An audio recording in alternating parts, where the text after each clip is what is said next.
Prophecy, January 26, 2012. Reposted from September 29, 2011. I see bales of roofing material rolled out of vehicles. Someone says, do not throw them away. After a period of relative dryness, much more flood will cover much of the earth. The USA will be hard hit.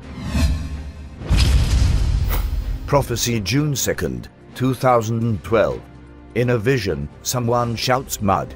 A flatbed train carrying much mud is seen speeding, then out of sight. Interpretation: a major mudslide, murky flood or the like looms in an eastern nation. It is wise for all to take precaution where possible. Psalm 93:3. The floods have lifted up, O Lord, the floods have lifted up their voice, the floods lift up their waves. June 14, 2012. Heavy rains during the past days have left 8 people dead and 63 others missing. Flash floods have also displaced at least 17,279 people, leaving hundreds of homes damaged.